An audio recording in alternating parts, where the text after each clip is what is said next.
I'm Craig Kenneth, a relationship coach and a psychotherapist. Every relationship is different and every breakup is different. Work with me and you'll get professional help on your situation. And if you're in no contact, focused on personal growth, my creative healing course is filled with hours of exclusive content. Available now at AskCraig.net.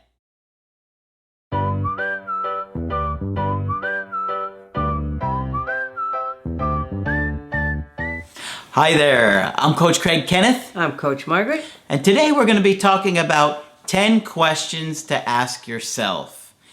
So today we're going to be giving some questions for you to think about for yourself to help you with personal growth. Obviously, this is one of the things I've been trying to promote since I started the channel. The workbooks are all about questions. The course is all about questions. And Margaret came across a little article with 10 questions that we thought would be good for you to think about. We're always telling you, work on yourself, work on yourself, work on yourself. And sometimes people say, tell us again what we're supposed to do. Okay. So you can ask yourself these questions. Number one, what about myself do I like most?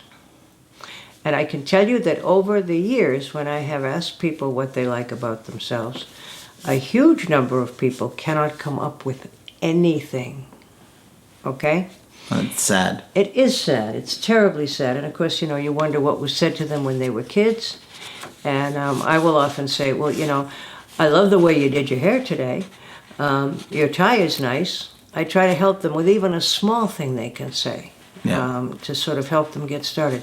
But people are much more willing to list their faults and what's wrong with them than they are to say what it is they like about themselves. Okay? And remember, in America, we always have the coach mentality, which is the tougher we are on ourselves and each other, the better off we'll be. And it's a big fib. Okay? We have to be nice to ourselves. So it's okay to like yourself. Okay. And wonderful to be able to list a few things you like. It might be helpful for you to write these down instead of just listen. Write down. Absolutely. Number 2, what do we got? Okay. What aspects of my life do I wish to see a change in? That's huge during the breakup. It's a huge change. And even if you're not breaking up, what are you satisfied with and what are you not? Yeah. And it might be a way to prevent a breakup if you can say, what aspects of my life do I wish to see a change in? And if it has to do with the relationship, deal with it now before the breakup. And that's why we're trying to get you to grow during the breakup so you can make these changes. Yeah. All right. You're not spending enough time with me. I don't like the way you cook my carrots. I mean, there are all kinds of things. The carrots is a big one. We see that a lot. Yeah. What are my fears? Okay, that's a huge one. Oh, yeah. I have a terrible fear of going broke. I might be scared to have children because I wouldn't be able to work. I'd have to depend on you.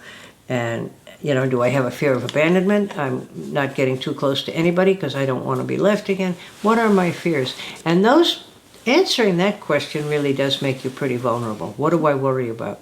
I think on some level, what we fear, we almost cause to happen. We can. It can be a self-fulfilling prophecy. Yeah. Yes, absolutely. Yep. Okay, so what am I afraid of? Okay. And you get some very interesting answers to that. What am I afraid of? I'm afraid I might do too well, and then I'll get too proud. I'm afraid I might make more money than my brother, and then the family would be mad at me. All kinds of stuff you hear if you ask that question. Okay. What am I grateful for? Now that's right up there with being vulnerable these days. We're all supposed to have an attitude of gratitude. Which we just did a video on. Yes, we did. For Thanksgiving. Yes. But I do have to say, I have worked with people whose lives were so overwhelming, it would take them a while to think of something. And the first one might be, I have a place to live now, okay? And I don't live in terror all the time. You're talking about people that have been through major trauma. Major trauma and unloving families and so forth and so on. The usefulness in thinking about what you're grateful for tells you where your values are and what's important to you. I'm grateful for my partner even though they don't cook the carrots right. I'm grateful that I have a house to live in. I'm grateful that I have an education. I'm grateful that I have a job. All kinds of things that are important in our everyday lives. But I don't want to, again, pressure people who have little to be grateful for to feel that they should be. And every once in a while I hear somebody say, well, I'm kind of glad I was abused because it really made me tough. No, it made you hurt is what it made you. All right? What's the next one? Am I happy doing what I'm currently doing? And that could go for, are you happy in your personal life and the way you have your life arranged, work and leisure, and are you doing fun things together with whoever you're with? And do you like your job? And that's huge because people's jobs take up more of their time during a week almost than being at home. Okay? So it's extremely important. Am I happy doing what I'm currently doing? I've even had people say to me, well, should I be happy doing what I'm doing? Yes. And if you're not, you should do something else because you have a right to be happy. Okay? Yep. What are the most important things I've learned in life? Now, there's a big one. What have I learned? What did I learn from being in elementary school, graduating from high school, getting or not getting an education? What have I learned about relationships? Okay? So what did we say here?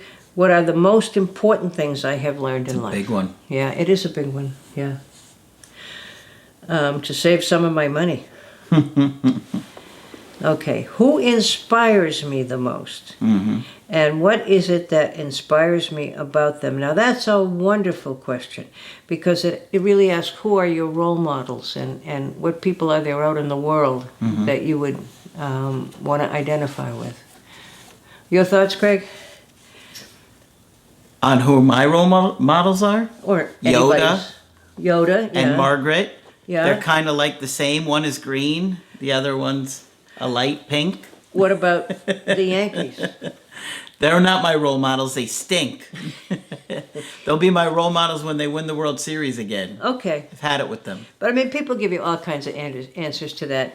Einstein, Gandhi, or, you know, somebody they've known in their personal life, a mentor, somebody who helped them along the way, an uncle who was good to them when dad didn't understand, all kinds of things that people can tell you. But it's very important because one of the ways we decide who we want to be is by looking at grown-ups and seeing, now, who of them seems to have it together?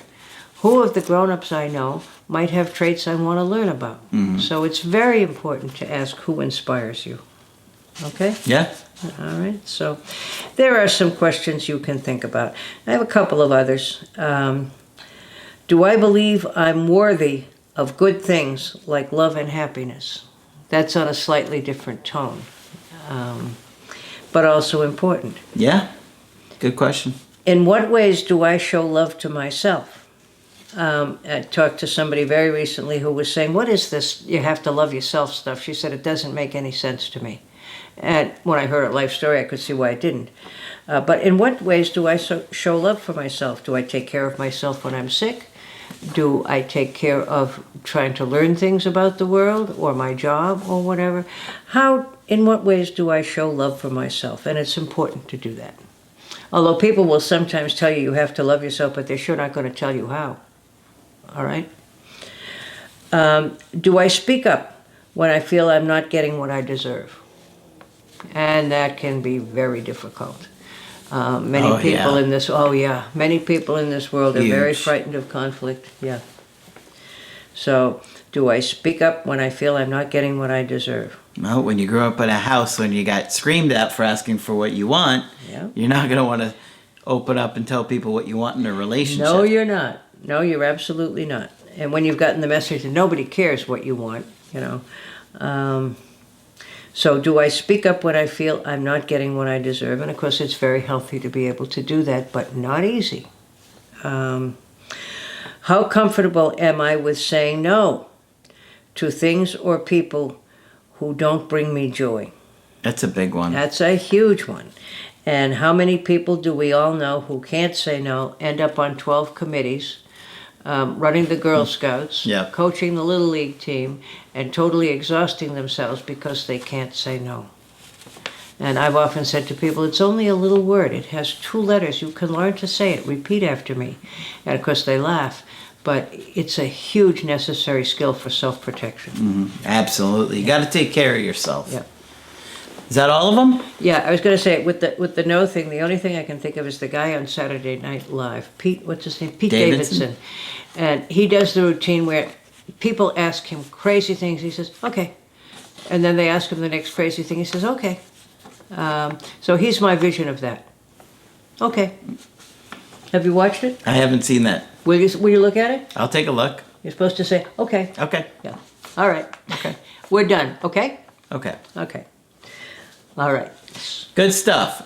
Good questions to think about. Self-reflection is absolutely critical Absolutely. into growth and changing, and this is the time to do it.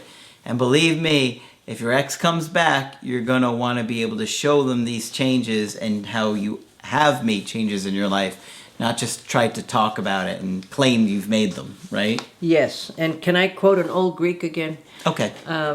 One of the earliest works in Western literature is Socrates, the old Greek. And the one piece of advice he gave people was, know yourself. And that's all I have to say. All right, good stuff. Of course, when you want to get our help personally, just go to my website, askcraig.net, sign up for the coaching option that works best for you. I do email coaching and I do Skype.